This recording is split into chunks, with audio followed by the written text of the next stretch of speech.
سب سے پہلے فرمایا جس کی اولاد بالغ ہو جائے، نکاح کے قابل ہو جائے، یونیورسٹیوں میں داخل نہ کرنا، یونیورسٹیوں میں ان کو پائلٹ بنانے کے لیے، ان کو جہاز کے اندر ایئر ہوسٹس بنانے کے لیے اپنی بیٹیوں کو تعلیم نہ دینا۔ محمد رسول اللہ نے فرمایا ہے ان کا نکاح جلدی کرنا ہے۔ مسلمانوں آج ہم اسی کے اندر دیر کرتے ہیں اور ہم نکاح کے اندر لیٹ کرتے ہیں۔ وجہ کیا ہے؟ اللہ کے نبی صلی اللہ علیہ وسلم نے فرمایا جب بیٹیاں جوان ہو جائیں ان کے نکاح میں جلدی کرو۔ ہم کیا کرتے ہیں؟ کوٹھی والے کو دیکھتے ہیں، ہم کیا کرتے ہیں؟ بنگلے والے کو دیکھتے ہیں۔ پھر جب ہماری بیٹیوں کے رشتے رک جاتے ہیں تو ہم کہتے ہیں ہماری جو بیٹیوں کے رشتے رک کے ہیں یہ تو ہمارے اوپر کوئی بندش ہو گئی ہے۔ مجھے یہ بتاؤ، رب کائنات کا واسطہ ہے، اللہ تمہاری بیٹیوں کا رشتہ کرانا چاہتا ہے اور مولوی بندش کرتا ہے، مجھے یہ بتاؤ عقیدہ نہیں ہے، یہاں پر طاقتور کون ہوا؟ بندش کرنے والا یا رشتہ کرانے والا؟ یہاں ہمارے عقیدے کے مطابق وہ مولوی طاقتور ہوا۔ اللہ بیٹیوں کے رشتے کرانا چاہتا ہے، اللہ کاروبار بڑھانا چاہتا ہے، اللہ ہمیں ساری وہ نعمتیں دینا چاہتا ہے، لیکن مولوی کے تویز کے اندر وہ طاقت ہے، نعوذ باللہ یہ اللہ سے بھی بڑا طاقتور ہو گیا۔ یہ شرک نہیں ہے تو کیا ہے؟ کہو استغفر اللہ۔ میرے بھائیوں، اللہ کے نبی صلی اللہ علیہ وسلم نے فرمایا بیٹیاں جوان ہو جائیں تو ان کے نکاح میں کیا کرو؟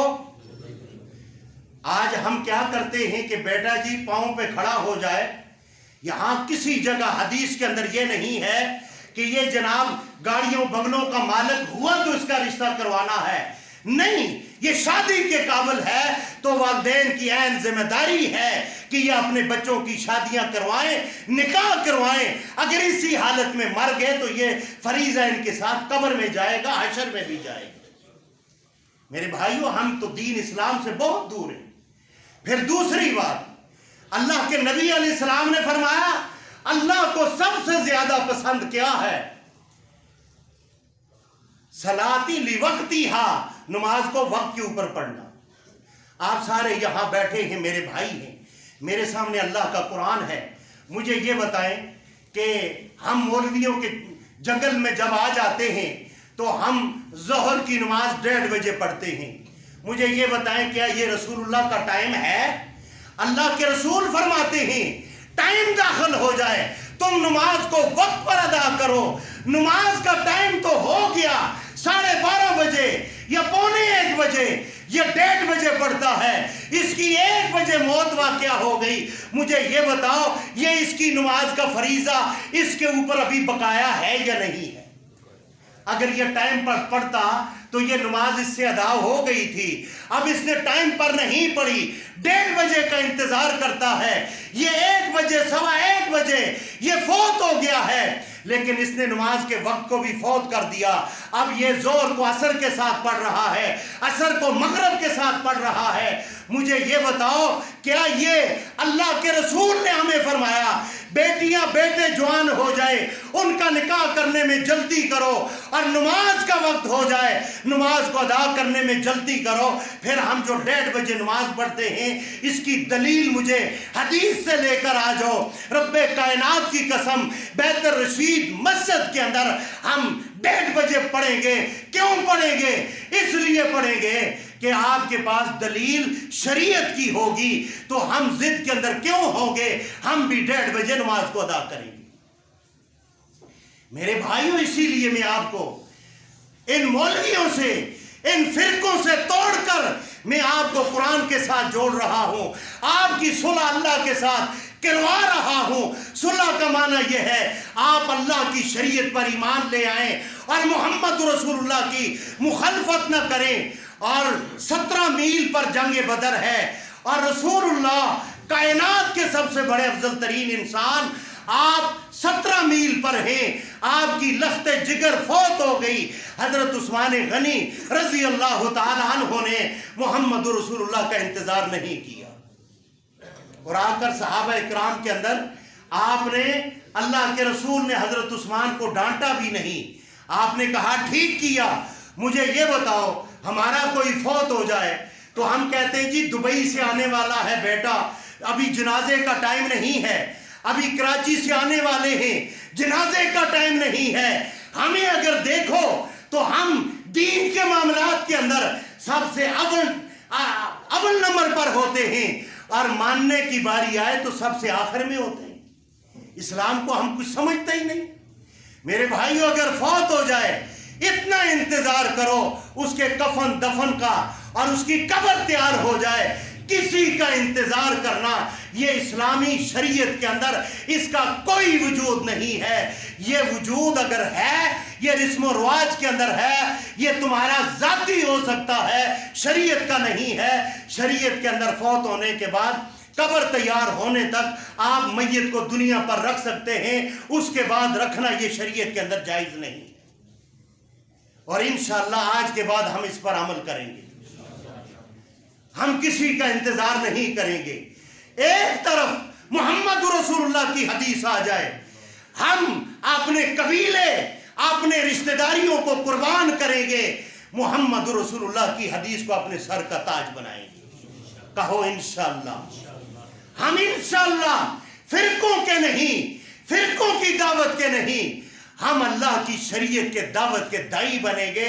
اور جس کا ذکر قرآن میں آیا ہے وَدَاعِيًا إِلَى اللَّهِ بِإِذْنِهِ وَسِرَاجًا مُنِيرًا, ہم اللہ کی شریعت کے دائی بنیں گے, ہم فرقوں کی دائی نہیں بنیں گے.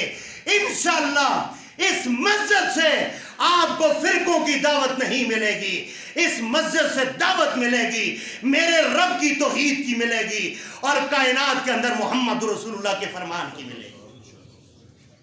میرا ایمان یہ ہے آسمان کے اوپر عرش پر میرا رب وحدہ لا شریک ہے, میرے رب کا کوئی شریک نہیں ہے, اور زمین پر محمد مصطفیٰ کا کوئی شریک نہیں. ہمیں اگر عبادت کرنی ہے ماتھا رب کے آگے جھکے گا, اور نماز کا, وضو کا, حج کا جو طریقہ ہوگا وہ محمدی ہوگا. کہو کون سا ہوگا؟ ہم محمدی بنیں گے, ہم کسی اور فرقے کی دعوت نہیں دیں گے, ہم محمد رسول اللہ کی شریعت کی دعوت دیں گے.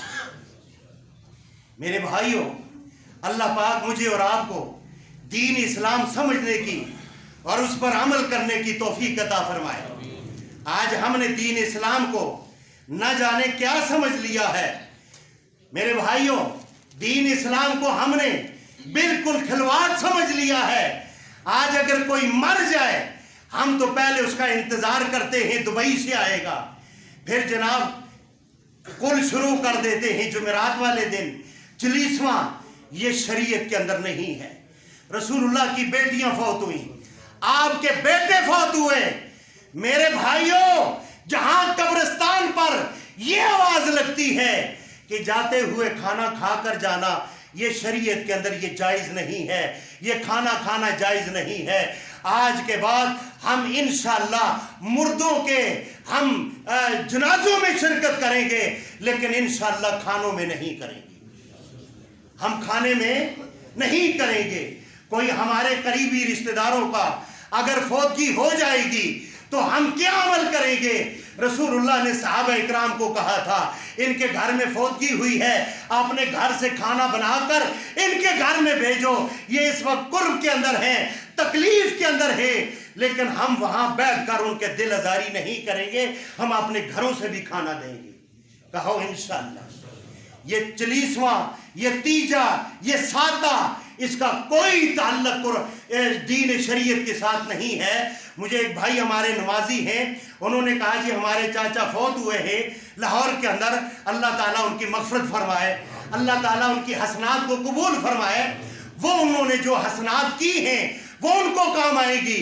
اب تیجا ساتہ چلیسوا کرنا یہ شریعت اسلام کے اندر نہیں ہے، یہ حرام ہے، یہ وہ ثواب ہے جو محمد رسول اللہ کو بھی علم نہیں ہے، صحابہ اکرام کو بھی نہیں ہے۔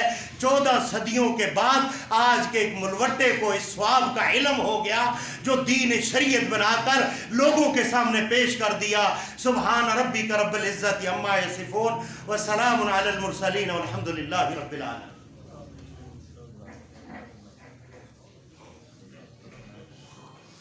الحمد للہ حمدا کثیرا کما امر، اما بعد فإن خیر الحدیث کتاب اللہ وخیر الہدی ہدی محمد صلی اللہ علیہ وسلم، شر الامور محدثاتها کل محدثۃ بدعہ کل بدعۃ ضلالہ کل ضلالۃ فی النار۔ اللہم اشف مرضانا ومرضى المسلمین، اللہم انصر الاسلام والمسلمین، اللہم انصر من نصر دین محمد صلی اللہ علیہ وسلم۔ الہ العالمین، کل کائنات کی انسانیت کی مدد فرما یا اللہ، بالخصوص فلسطین کے مسلمانوں کی مدد فرما یا اللہ، ان مجاہدین کی مدد فرما جیسے کل اسرائیل کے بادشاہ کے بیٹے کو فلسطین کے دلیر مجاہدوں نے گرفتار کیا ہے۔ اے اللہ، اسرائیل پر ان کو فتح عطا فرما، اے اللہ ان کو فتح عطا فرما۔ اے پروردگار عالم، تجھے تیری کبریائی کا واسطہ ہے، پوری کائنات کے اندر مسلمانوں کی مدد فرما۔ اے اللہ، کل کائنات کے اندر مدد فرما، کشمیر کے اندر مدد فرما، پاکستان کے مسلمانوں کی مدد فرما، سعودیہ کے مسلمانوں کی مدد فرما، کل کائنات کے اندر جہاں جہاں مسلمان تکلیف کے اندر ہیں، اے اللہ تجھے تیری کبریائی کا واسطہ ہے، ان کی مدد فرما۔ اور جو مسلمان غزہ کے اندر شہید ہو چکے ہیں، اللہ ان کے درجات کو بلند فرما، اللہ ان کے درجات کو بلند فرما۔ اے اللہ، جو وہاں پر وہ بچے یتیم ہو گئے ہیں، اے اللہ ان کا تو کارساز بن جا، ان کی مدد فرما۔ اے اللہ، آسمان سے اسرائیلیوں کے لیے ایسا عذاب نازل فرما کہ وہ بھی نہ سمجھ سکیں، ان کو نیست اور نابود فرما۔ اے اللہ، ہماری حکومت کو اعلان جہاد کرنے کی توفیق عطا فرما۔ اے اللہ، ہمیں جہاد کے لیے نکلنے کی توفیق عطا فرما۔ سبحان ربک رب العزت عما یصفون وسلام علی المرسلین والحمد للہ رب العالمین۔